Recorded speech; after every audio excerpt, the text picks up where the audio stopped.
इस सीरीज की पिछली एपिसोड में हमने ये देखा था कि आर्कियोलॉजिकल एविडेंस की रोशनी में इस्लामी तारीख किस तरह से फेल होती है और किस तरह से आर्कियोलॉजिकल सबूत इस्लाम की तारीख को एक होशरुबा दास्तान साबित करते हैं। पिछली एपिसोड देखने के लिए यहां क्लिक करें। आज की एपिसोड में हम इस्लाम की पैदाइश के वक्त बिजेंटीन एम्पायर की हालत को समझने की कोशिश करेंगे।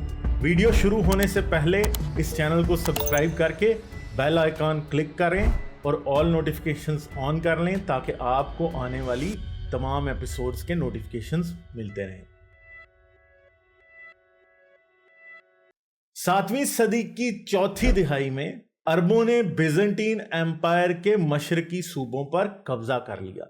यह कब्जा कोई मामूली बात नहीं थी, मगर सल्तनत बहुत ही कमजोर थी और इन सूबों की हिफाजत नहीं कर सकती थी। इस्लामी तारीख के मुताबिक अरबों और बिजेंटीन एम्पायर के दरमियान कई जंगें हुई जिनमें अरब फाते रहे और इनकी फतह की वजह अल्लाह की खुशनुदी और दीन इस्लाम की सरबुलंदी थी। मगर तहकीक अब इस राज से पर्दा उठाती चली जा रही है। अरब इसलिए फाते रहे क्योंकि बिजेंटीन एम्पायर अपने माजी का एक ढांचा थी। शहनशाह जस्टिनियन ने मगरबी सूबों को काबू में रखने के चक्कर में सल्तनत को बहुत ही कमजोर कर दिया था। फिर 7वीं सदी के शुरू में फारस यानी पर्शिया से जंगें हो गई। हेराक्लस ने फारस को फतह तो कर लिया, मगर अब सल्तनत अरबों से लड़ाई के काबिल ही नहीं रही थी। आर्कियोलॉजिकल रिसर्च में पता चलता है कि बिजेंटीन एम्पायर ने 4वीं सदी से अपने मशरकी सूबों की हिफाजत छोड़ दी थी। सल्तनत की फौजें इन सूबों से निकाल ली गई थी और इन्हें लोकल मलेशिया से रिप्लेस कर दिया गया था। और असल में इन सूबों का कंट्रोल अरब कबाइल, जिन्हें फेडराटी यानी एलाय कबाइल कहा जाता था, उनके हवाले कर दिया गया था। 4वीं से 7वीं सदी के दौरान बिजेंटीन एम्पायर में कई बगावतें या रिबेलियंस हुए और हर बार नया एम्परर पिछले एम्परर को गिराकर ही बनता था। ज्यादातर बगावतें नाकाम हुई, मगर इनकी वजह से सल्तनत एक इंटरनल प्रॉब्लम में पड़ी रही और इन बगावतों की वजह से सल्तनत के बहुत से रिसोर्सेज जाया हुए थे। वैसे ही एम्परर सल्तनत का सिंबॉलिक हेड होता था। इसके पीछे सल्तनत के अमीर लोग या एरिस्टोक्रेट्स खड़े होते थे और शहनशाह उनका नुमाइंदा या रिप्रेजेंटेटिव होता था जो इनके मफादात या इंटरेस्ट को प्रोटेक्ट करता था। पॉलिसी भी अरिस्टोक्रेट्स या उमरा ही बनाते थे, जिसे सिंबॉलिकली शहनशाह की सनद की जरूरत होती थी। सल्तनत में अफसरशाही का राज था, करप्शन अरूज पर थी और सल्तनत की इशराफिया का हर काम अपने मफाद या फायदे के लिए होता था। यही सल्तनत की पॉलिसी पर सबसे ज्यादा असर रखते थे। अरिस्टोक्रेसी और इनके लोग ही शहनशाह तक इंफॉर्मेशन पहुंचाने का काम करते थे। इनकी मर्जी होती तो कोई बात शहनशाह तक पहुंच जाती, मर्जी नहीं होती तो कोई भी बात इनकी मर्जी के खिलाफ शहनशाह तक नहीं पहुंच सकती थी।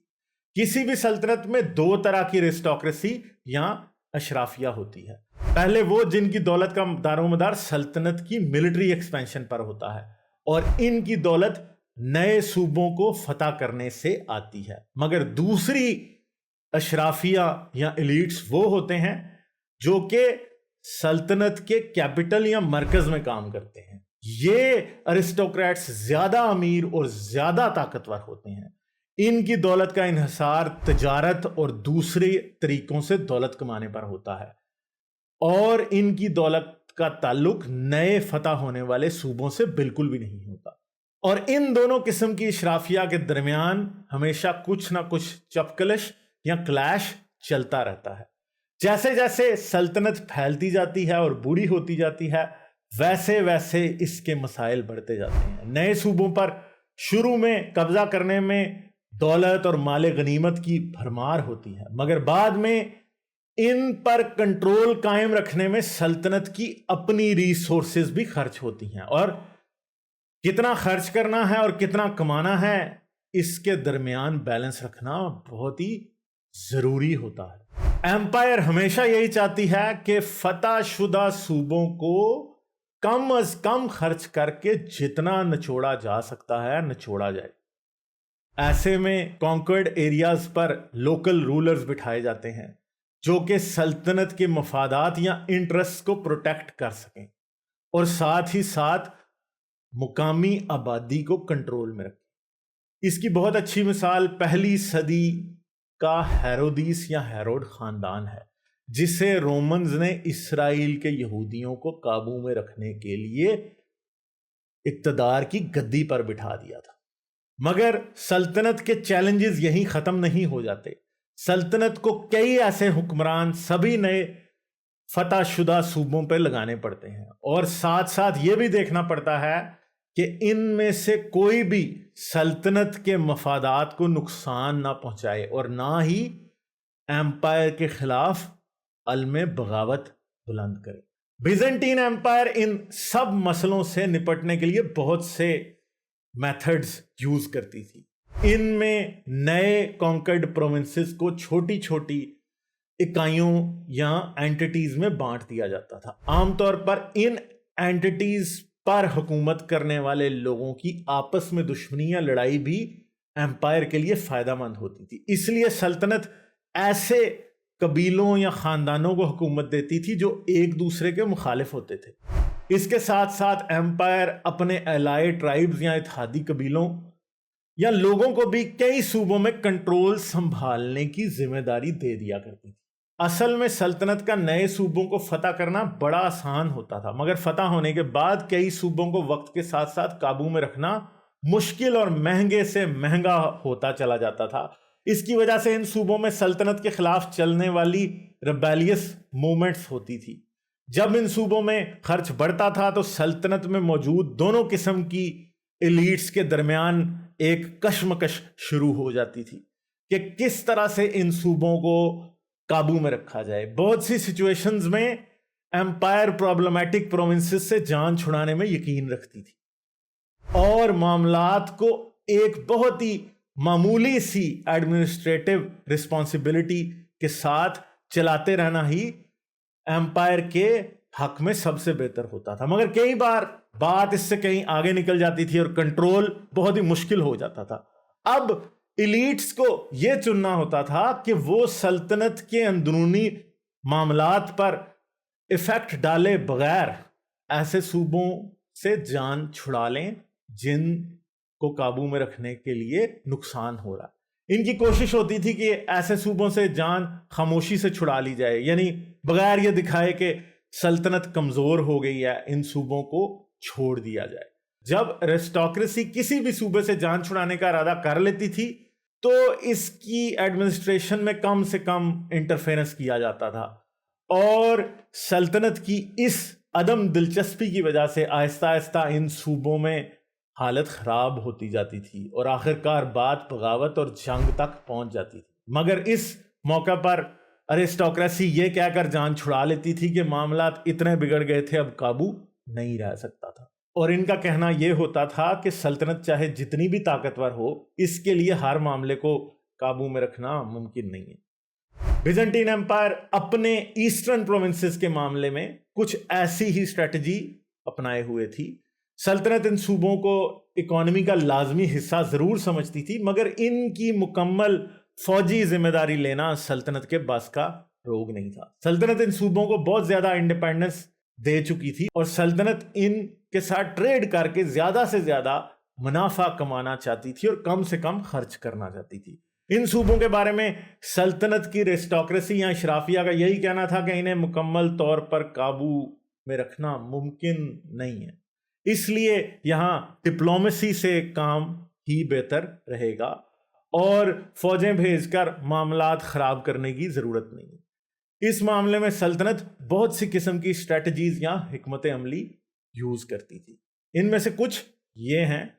मशरकी सूबों में कई लोकल फैमिलीज कंट्रोल हासिल करने के लिए आपस में कम्पीट करती थी। इनमें से कोई भी इतना ताकतवर नहीं था कि वो मामलात को मुकम्मल तौर पे संभाल सके। सल्तनत ने शहरों में नई एरिस्टोक्रेसी को फरोग देने की कोशिश की, मगर नाकाम हो गई।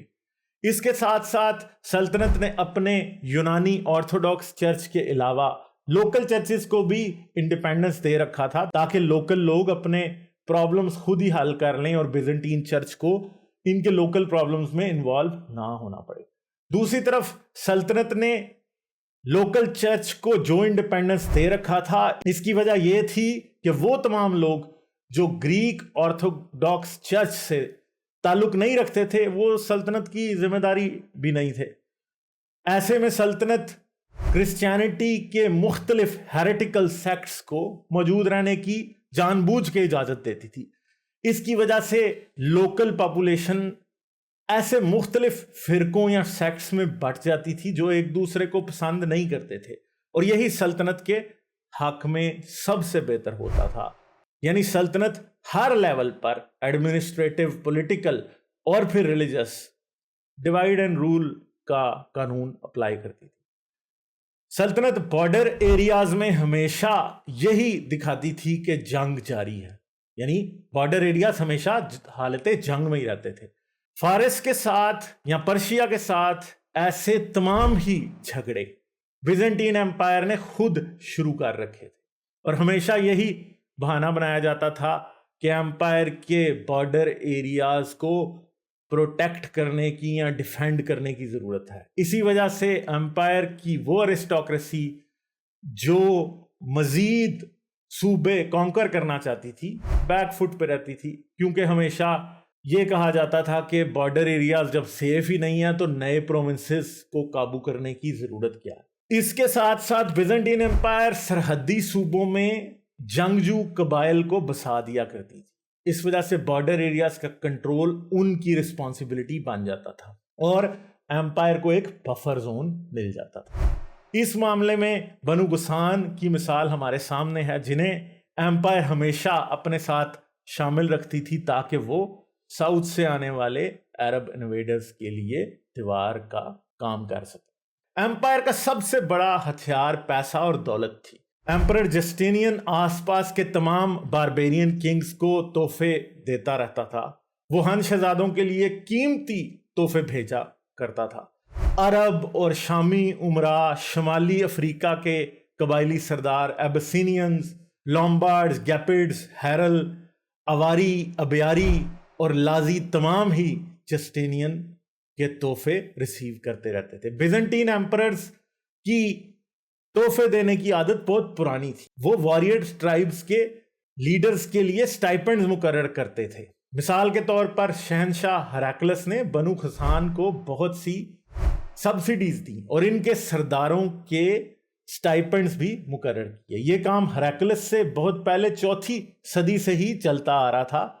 ان سٹیپس کی وجہ سے سلطنت کے بارڈر ایریاز میں رہنے والے یہ ٹرائبز ایمپائر پر حملہ کرنے کے بجائے ایمپائر کے وفادار بن جاتے تھے، بلکہ جب دشمن سے جنگ ہوتی تھی تو اس وقت یہ ایمپائر کو فوجی بھی پرووائڈ کرتے تھے جو کہ ایمپائر کی طرف سے لڑتے تھے۔ اسی طرح بنو غسان کو بیزنٹین ایمپائر پرشیا کے خلاف بھی استعمال کرتی تھی، اور پرشینز بنو الخمید کو بیزنٹین ایمپائر کے خلاف استعمال کرتے تھے۔ تو دوستو یہ تھی وہ اسٹریٹجیز جو بیزنٹین ایمپائر نے اپنا رکھی تھی۔ شروع کی اسلامی تاریخ میں ان اسٹریٹجیز کا بہت بڑا ہاتھ تھا۔ ابھی ہم نے انہیں بہت ہی معمولی طور پہ ٹچ کیا ہے۔ آنے والی ویڈیوز میں ہم ان علاقوں میں چرچ کے رول کو بھی دیکھیں گے۔ یہ بھی دیکھیں گے کہ کس طرح سے ایمپائر نے کنٹرول بہت حد تک لوکل پاپولیشن کے حوالے کر دیا تھا، بلکہ کئی قسم کے لوکل چرچز کو بھی خود پروان چڑھایا تھا۔ اس لیے چینل کو سبسکرائب کر لیں، لائک کریں، کامنٹ باکس میں مجھے ضرور بتائیں کہ یہ ویڈیو آپ کو کیسی لگی۔ اس ویڈیو سیریز کی تمام ایپیسوڈز کے لیے یہاں کلک کریں، اگلی ایپیسوڈ کے لیے یہاں کلک کریں، پیٹریون پر سپورٹ کرنے کے لیے یہاں کلک کریں۔ ان ویڈیوز کو بنانے کے لیے پیٹریون پر آپ کی سپورٹ بہت ہی امپورٹنٹ ہے۔ پیٹریون کی سپورٹ صرف $3 سے شروع ہوتی ہے۔ مجھے دیں اجازت، ملیں گے اگلی قسط۔